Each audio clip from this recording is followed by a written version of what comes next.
DO గారు నరసింహారావు గారు అప్పుడు పనులు వెళ్ళిపోయారు.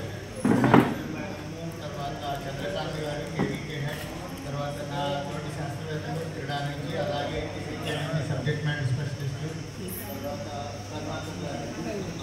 రత్నాకర్ గారు, సోదరులందరికీ కూడా నా నమస్కారం.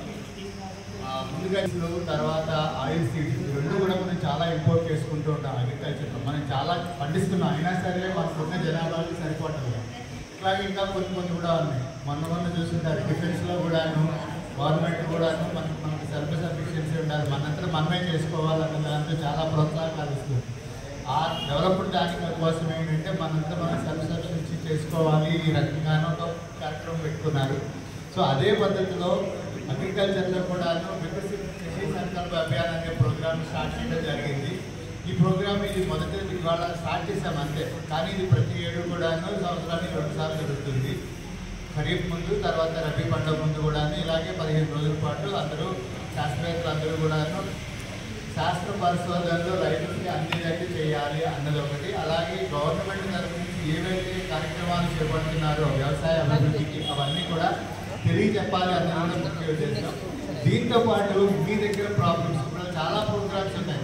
ఇందా చెప్పాడు మన డ్రిప్ పెట్టుకోవచ్చు, స్ప్రింక్లర్ పెట్టుకోవచ్చు అని, కానీ నాకు తెలుసు చాలామంది కనుక మీరు వెళ్ళి ఎవరిని అడగాల్సి అది క్వశ్చన్ వస్తుంది. అడిగితే కనుక ఈసారి మాకు 20 వచ్చినాయండి ఈ మండలానికి, ఆ 20 ఆల్రెడీ అయిపోయినాయి అని చెప్తారు. చాలామందికి ఉంటుంది, ఇంట్రెస్ట్ ఉంటుంది, కానీ పెట్టుకోలేదు. ఎందుకంటే దొరకకూడదు.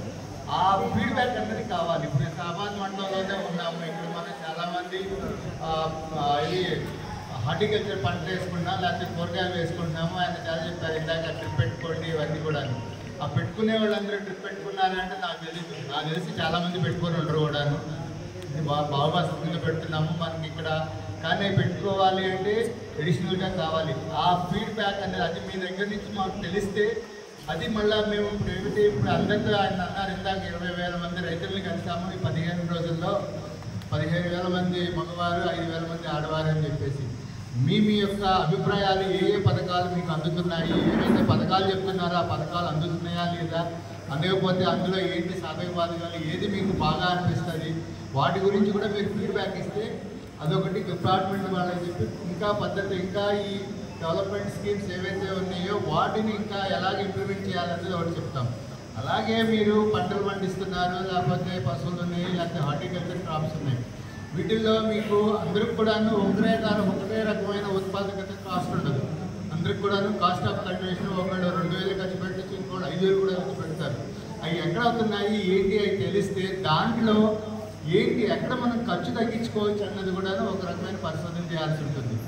వాటి రోజున అందరికీ తెలుసు, మనందరికి కూడా ఏంటంటే కూలీలు దొరకట్లేదు. అవునా కదా, కూలీలు అనేది పెద్ద ప్రాబ్లం. మనం కొద్దిమంది మన ఇంటిని